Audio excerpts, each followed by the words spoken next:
할렐루야. 주의 은혜가 함께할 줄로 믿습니다.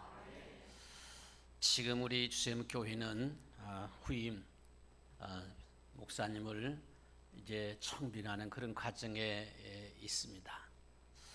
교회는 성령이 주도적으로 역사해야 되고 또 성도들도 성령께서 역사하셔야 제대로 신앙생활할 수 있고 모든 것을 갖추었다 할지라도 성령이 역사하셔야 모든 직분과 사명을 감당할 수가 있습니다.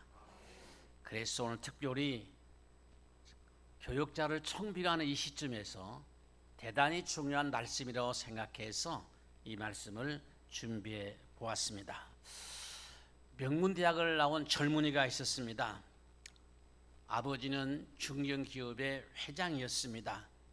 사남매의 아들로 부를 것이 없는 아들로 성장을 했습니다. 영문과를 졸업했습니다. 또 외국인 회사에 입사했습니다. 장가도 잘 갔어요. 그럴싸하게 처갓집도 좋은 집안으로 결혼했습니다. 회사에서는 엘리트 사원이었습니다. 그리고 외국 출장도 자주 갔습니다. 그런데 웬일입니까? 입사한 지 한 8년째 되는 날에 외국 출장을 갔는데 호텔에서 과로로 쓰러지면서 중병을 앓게 됐습니다. 그 후에 한국으로 돌아와서 3개월 동안 치료를 받았지만은 한 번 잃어버린 건강을 회복한다는 것이 쉽지 않았습니다. 그렇죠. 회복이 상당히 어렵습니다. 그는 할 수 없이 회사에서 사표를 냈어요. 집에서 요양을 했습니다. 요양하는 중에 친구의 권유로 교회를 나가게 됐습니다. 기독교인이 됐습니다. 그리고 몸이 점점 좀 회복이 돼서 1년 반쯤 후에 신학교에 입학을 하게 됐습니다. 그의 뛰어난 의학 실력은 신학교에서도 빛을 발하게 됐습니다. 외국 신학 교수의 강의도 통역을 했고 우리가 잘 아는 히브리어나 라틴어나 헬라어나 독일어나 신학에 필요한 모든 외국어 실력이 뛰어났습니다. 언제나 그의 이름은 톱이었습니다. 모든 일에 선두주자로 신학교를 다녔습니다. 신학교를 졸업했습니다. 시내 모 교회에 전도사로 들어갔습니다. 사역하다가 안수를 받았습니다. 그리고 개척교회를 시작했습니다. 그는 자신만만했습니다. 한번 따라할까요? 내 실력 정도면 한번 해봐요. 내 실력 정도면 그 젊은이들이 한번 해봐. 젊은이들이 이게 젊은이들이 해야 돼. 이쪽에 젊은이들이 내 실력 정도면 그렇습니까? 뭐 소리는 적어도 돼요.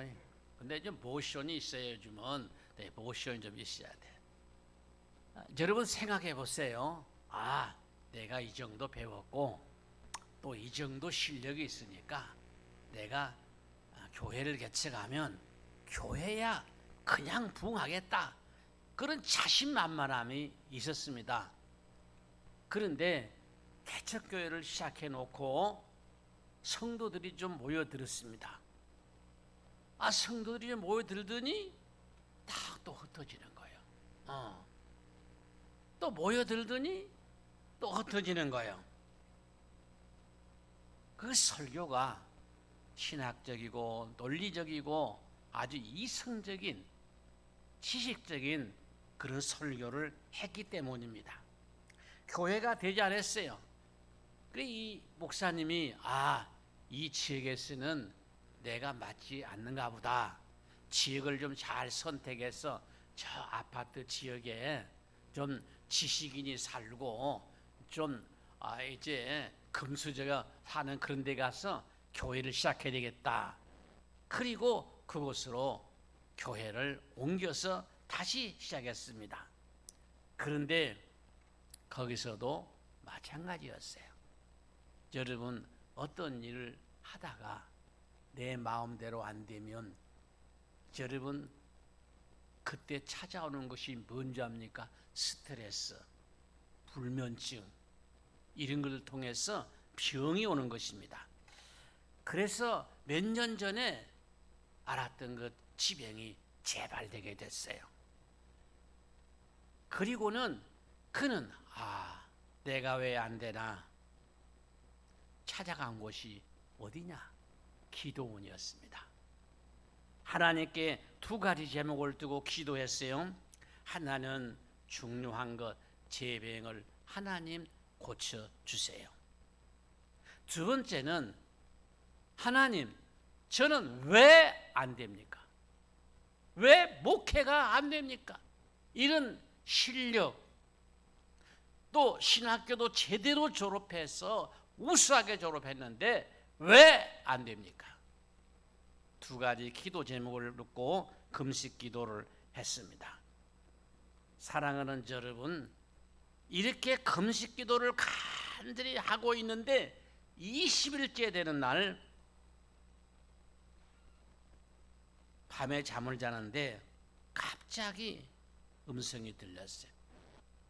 그것이 성령께 주신 음성인지 아니면 꿈에서 온 음성인지 모르지만은 음성이 들렸어요. 나의 신으로 뛰느니라, 나의 신으로 뛰느니라. 그런 음성이 들렸어요. 그래서 깜짝 놀랐겠습니다. 이 선명한 꿈인데 음성을 들었거든요. 그리고 성경에 있는 말씀이 생각났습니다. 우리가 잘 아는 대로 스가랴 4장 6절 말씀이었습니다. 이는 힘으로 되지 아니하고 능으로 되지 아니하고 오직 나의 신으로 되느니라. 이 말씀을 읽게 했단 말이죠. 그는 통곡을 하고 회개 기도를 했어요. 하나님 앞에 엎드려서 통곡하면서 기도를 했습니다. 회개 기도했습니다. 그때부터 기도 제목이 달라졌습니다. 주여, 나에게 성령을 충만하게 부어 주옵소서. 성령을 충만하게 부어 주옵소서. 간절히 기도를 했습니다. 2달 만에 산에서 내려왔어요. 그 후에 6개월 동안 준비를 하고 서울 변두리에 천막교회를 쳐서 다시 시작했습니다. 천막을 치고 시작했어요. 근데 그때부터 뭐가 달라졌느냐? 뭐가 달라졌을까요? 메시지가 달라졌어요. 설교가 달라졌어요. 완전히 달라졌어요. 설교가 너무나 쉬웠어요. 그리고 영적인 파워가 있었어요. 모든 성도들이 은혜를 받았어요. 여러분, 성도들이 은혜를 받아야 돼요. 할렐루야. 제가 신학교 다닐 때에 설교학 교수가 하는 얘기가 있어요. 여러분들이 나가서 목회를 할 때에 매 주일마다 홈런을 칠 수는 없다. 홈런이 뭐예요? 야구. 만루 홈런 치면 얼마나 좋습니까? 간중이 그냥 날리지. 1루타만 치고 이번에 이겼다. 저는 어쩐지 축구 봤어요. 축구. 야구도 했었는데 축구 봤는데 2대0으로 이겼다. 2대1로. 여러분, 야구는 몇 대 0으로 이겼어요? 2대0으로 이겼다. 꼭 2내가 아니에요. 여러분들이 매주일 예배 때마다 설교, 홈런을 칠 수가 없다. 그러나 적어도 한 달에 한 번은 주일마다 1루타 치든지 1루타 주일날 매주 한 달에 한 번쯤은 홈런을 칠 수 있는 메시지를 선포해라. 그런 얘기를 하셨어요. 그래야 성도들이 그냥 은혜도 받고 심령이 완전히 새로워지고 깨끗해지고 교회 청소한 것처럼 말이죠. 그래서 영적으로 살아난다는 거예요. 근데 여러분, 다시 6개월 동안 준비하고 교회를 시작했는데 메시지가 달라졌어. 그러니까 성도들이 모이기 시작했어요. 그리고 대교회가 됐어요. 한 목회자의 핵심과 성공에 대한 간증입니다. 사랑하는 여러분, 예수 믿는 성도들은 성령의 인도하심과 능력이 없이는 아무것도 할 수가 없어요. 모든 것이 중요해요. 지식도 중요하고 경험도 중요해요. 환경도 중요해요. 도덕성도 중요해요. 왜 중요하지 않습니까? 얼마나 중요합니까? 근데 성령의 역사가 없이는 교회가 될 수가 없고, 성령의 주도하심이 없이는 우리는 신앙생활을 제대로 할 수가 없어요. 성경에 보면 성령의 다른 이름을 여러 가지로 열거합니다. 잘한 대로 주의 혼이라든지 여호와의 신, 주의 신, 진리의 영, 지혜의 영, 보혜사, 이런 별칭이 있어요. 성령은 하나님인 줄로 믿습니다. 저와 여러분은 삼위일체 하나님을 믿습니다. 요한복음 3장 5절에 보면 예수님께서 대답하시되 진실로 진실로 내게 이르노니 사람이 물과 성령으로 나지 아니하면 그랬어. 물과 성령으로 나지 아니하면 하나님 나라에 들어갈 수가 없다. 오늘은 좀 성경 구절을 좀 많이 좀 읽어보겠어요. 본문 8절입니다. 오직 성령이 내게 임하시면 그랬어요. 예수님의 제자들이 3년 동안 예수님께 훈련받았어요. 많은 기적도 보고 이적도 봤어요. 말씀도 들었어요. 그러면 충분하지 않습니까? 복음 전할 수 있지 않을까요? 그런데 예수님께 하신 말씀이 너에게 성령이 임하시면 권능 받고 복음 전해라 그랬어요. 애굽 역사상 30세에 그것도 종으로 팔려간 총각 요셉이 국무총리가 됐습니다. 처음 있는 사건인데 애굽 왕 바로가 청년 요셉을 총으로 발탁했어요. 그러면서 그 이유를 밝혔습니다. 창세기 41장 38절입니다. 바로가 그의 신하들에게 이르되 이와 같이 하나님의 영에 감동된 사람을 우리가 어찌 찾을 수 있으리요? 요셉을 보고 하는 말이에요.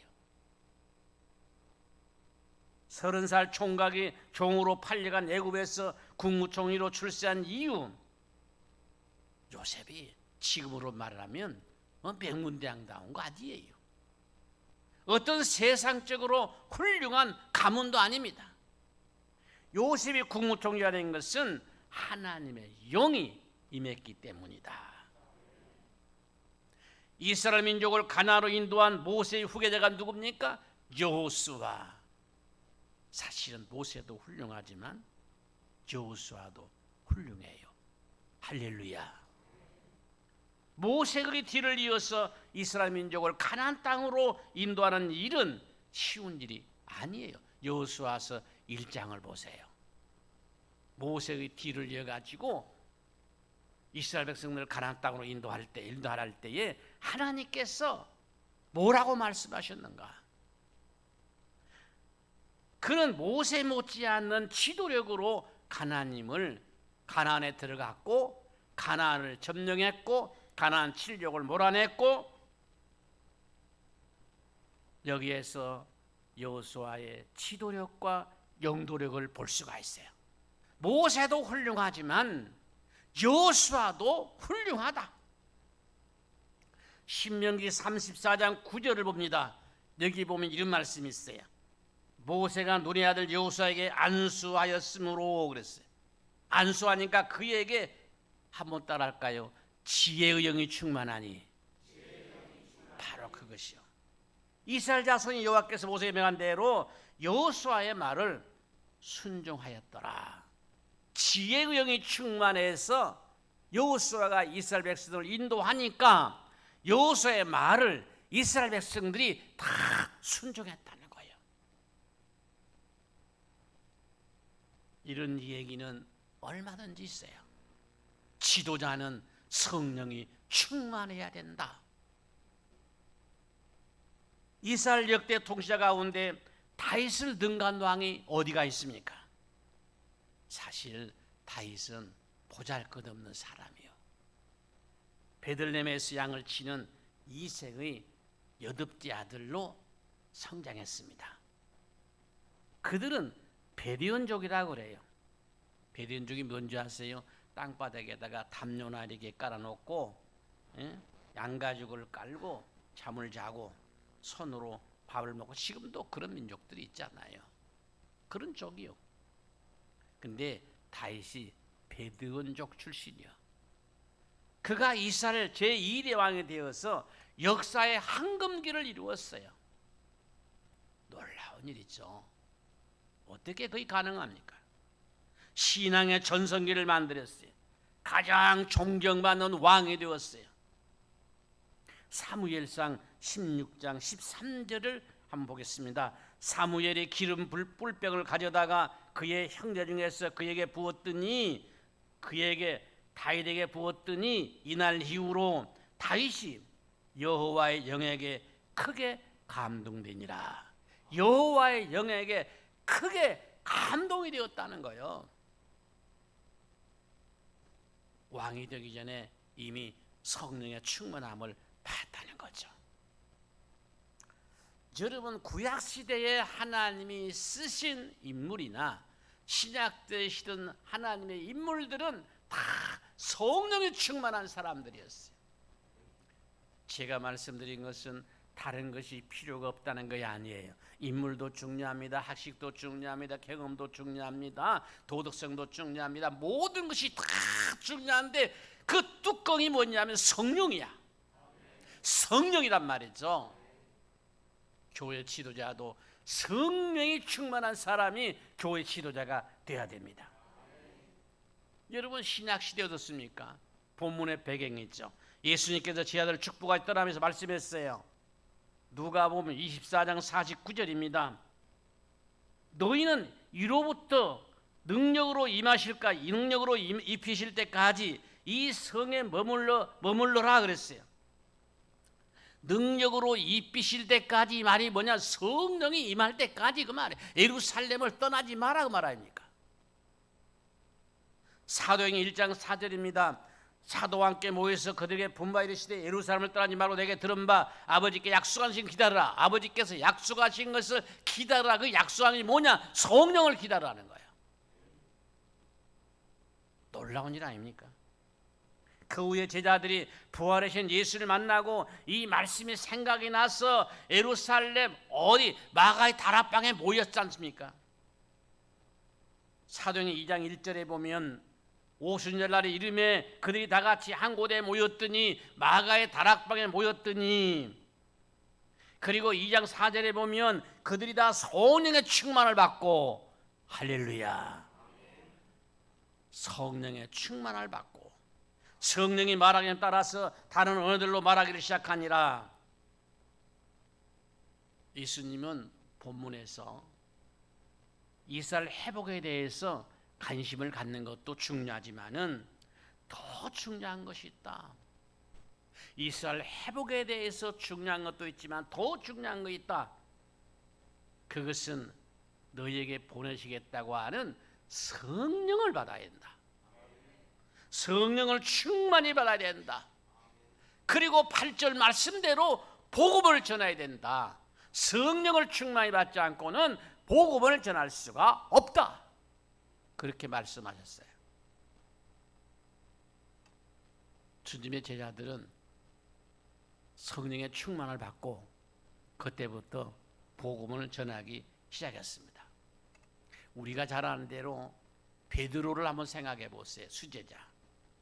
성령이 충만해서 담대하게 복음을 전했어요. 그게 난리가 났어요. 사도행전 2장 37절입니다. 그들이 이 말을 듣고, 베드로의 말을 듣고, 한번 따라합시다. 마음에 찔려. 야, 여러분, 하나님 말씀을 듣고 마음에 찔림을 받아야 회개가 있습니다. 말씀을 듣고 마음이 찔렸어요. 베드로와 다른 사도들에게 물어 이르되 형제들아 우리가 어찌할까 하거늘. 이때 베드로가 말했어요.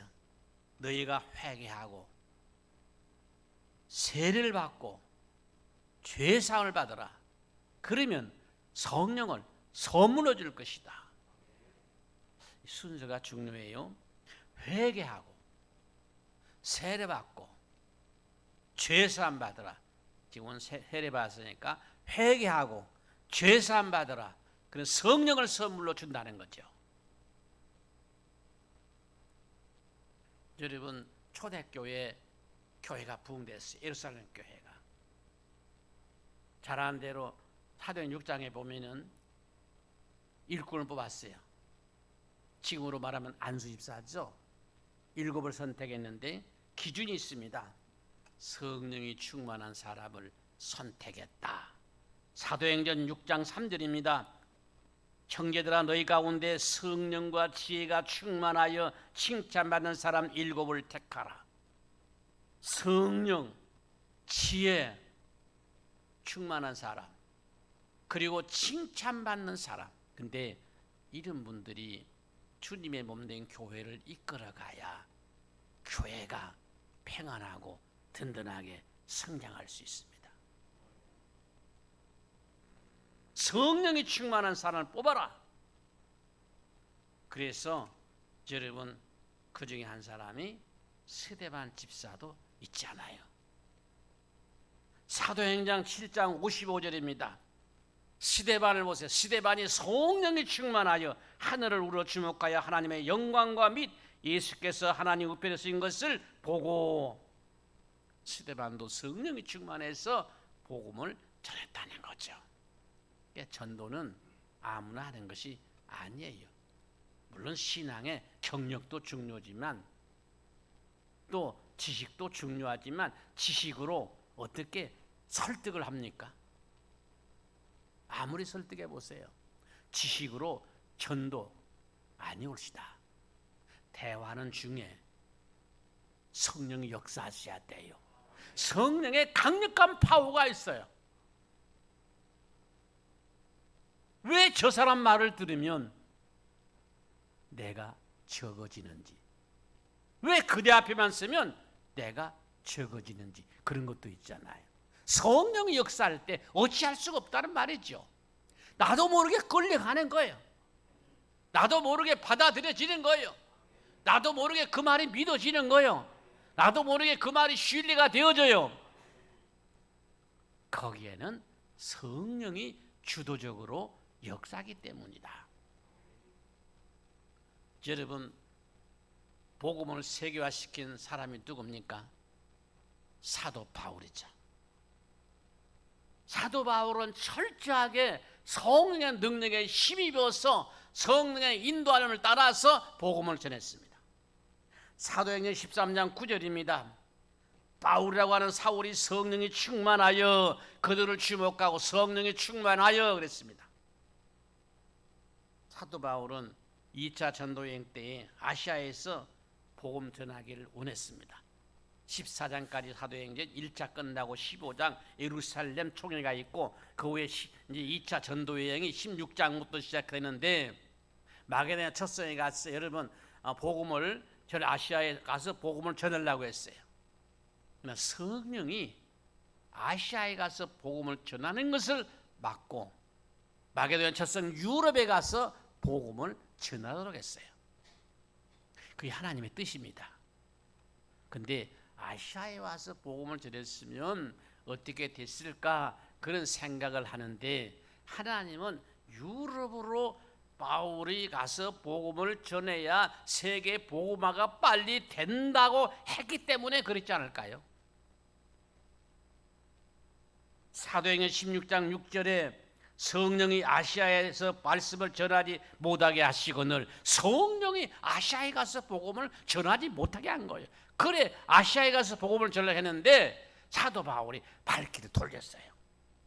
이어서 7절에 보면 무시아 앞에 이르러 비두니아로 가고자 애쓰되 예수의 영이 허락하지 않는지라 그렇게 기록되어 있어요. 예수의 영이 허락하지 않았다. 여러분 사도행전 20장에 보면은 바울이 밀레도에서 에베소 교회 장로들을 초청해 가지고 여러분 고별 설교를 했잖아요. 이때 많은 분들이 예루살렘에 가면 바울의 목숨이 위태로우니 가지 말라 그래요. 사도행전 20장 22절입니다. 보라, 이제 나는 성령에 매여 예루살렘으로 가는데 거기서 무슨 일 당할는지 알지 못하노라. 나는 성령, 너희들이 가지 마라 그러지만은 나는 성령에 매여서 예루살렘으로 간다는 거예요. 근데 예루살렘에 가가지고 체포돼가지고 이제 노마로 하게 되잖아요. 그게 하나님의 뜻이었어요. 그래서 로마가 복음화 됐어요. 할렐루야. 그게 하나님의 뜻이라. 그러니까 당장은 체포가 돼가지고 고난을 받고 그러지만은 결국은 하나님이 바울을 지켜주시고 예루살렘 로마까지 인도해 주시고 안전하게 인도해 주시고 그래서 로마에 가서 복음이 증거되게 되고 세계 복음화가 로마로부터 이루어져 있단 말이죠. 이게 바로 하나님이 하신 일입니다. 사도 바울은 철저하게 성령 충만함 받고 복음을 전했다. 살아가는 여러분, 이 시대에 저와 여러분이 신앙생활을 하는데 또 목회자가 목회를 하는데 다른 것들이 다 필요해요. 중요하지 않는 것이 없습니다. 아멘, 아멘. 우리 지체에서 중요하지 않는 지체가 없듯이 우리 신앙생활에서 다 중요해요. 지식도 중요하고 물질도 중요하고 지혜도 중요하고 인품도 중요하고 할렐루야. 지금 같으면 내 인품 가지고는 여러분 강단에서 목회하기가 어려웠을 거예요. 여러분 후임 교육자 이렇게 볼 때 인품 안 보겠어요? 청비 건다면 저 같은 사람이 되겠습니까? 키도 좀 커야 되고 1m 80 정도나 커야 되고.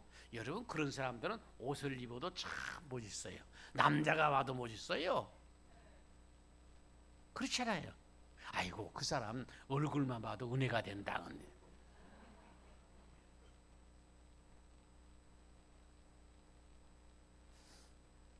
여러분 다 중요합니다. 요즘은 뭐 사모님까지 다 봐요. 사모님이 어떤 사람인가 그런 것도 없지다. 사모님이 뭐 목기업니까? 큰 교회일수록 사모님이 보이지 않아요. 여러분 순서가 있어요. 사모님이 목회자보다 앞에 선 교회는 소망이 없습니다.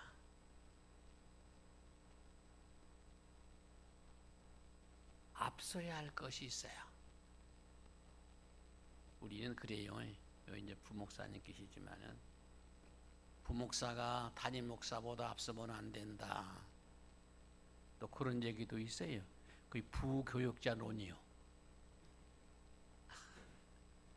아니 담임 목사는 한 20분 기도하다 갔어요. 그런데 부목사는 그 뒤에 계속 1시간 동안 주여자 기도하고 있어요. 그러지 말라는 거예요. 기도는 하되 기도하고 싶으면 집에서 기도하고 담임 목사님이 20분 기도하면 15분 기도하고 가고. 웃음이 나와요?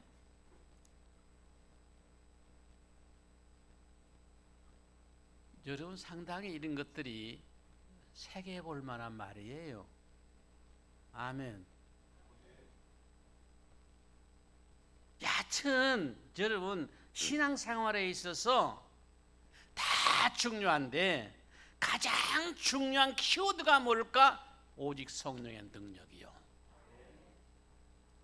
저는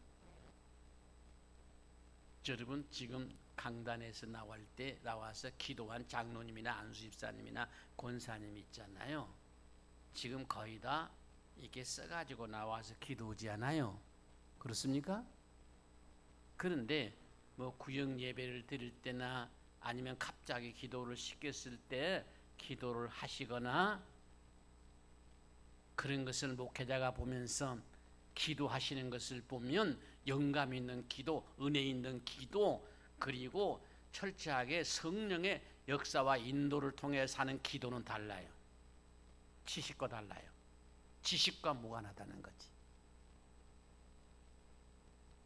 아멘. 지식과 무관해요. 배우지 못해도 얼마나 은혜스럽게 기도하신 분들이 많아요. 제가 목회다 보면. 여러분, 성령의 능력이요, 사명 감당하고 행복하고 건강한 신앙생활하기 위해서는, 악한 나귀 사탄을 이기기 위해서는 성령 충만함을 받아야 된다. 왜 예수님께서 제 아들을 3년 동안 훈련시키고 난 다음에 성령이 임하면 능력 받아라, 그리고 복음 전해라, 그 말씀을 했겠어요? 여러분, 성령으로 인치심을 받아야 구원의 확신도 있어요. 성경을 많이 안다고 그래서 구원의 확신이 있는가요? 성령이 그 가운데 역사하셔야 돼요. 음식에 소금을 넣어야 참맛이 나듯이, 다른 건 넣어도 괜찮지만 소금을 넣어야, 소금이 중요하거든요. 입맛 내는데. 요즘 저는 입맛 내는데 뭐가 중요하면 깻잎이 참 입맛을 돋거든요. 깻잎은 거기에 좀 입맛을 돋고요, 중요한 것입니다. 에베소 1장 13절에 약속의 성령으로 인치심을 받았으니 그랬어요. 하나님 말씀도 성령의 감동으로 기록되었다고 그랬어요. 할렐루야. 그러므로 성령이 감동하셔야 하나님 말씀이 믿어진단 말이죠. 아멘이 되지는 거예요. 지식으로 하나님 말씀 믿으려고 해보세요. 하나 믿어질 거이 없어요. 홍해에 갈라진 걸 믿겠습니까? 보리떡 5개, 물고기 2마리로 작년 5,000명을 먹이는 것을 여러분 믿겠습니까?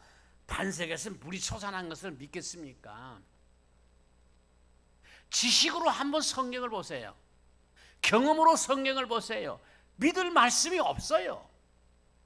근데 성령이 깨닫게 하시고 성령이 믿게 하시면 믿어지는 것이지.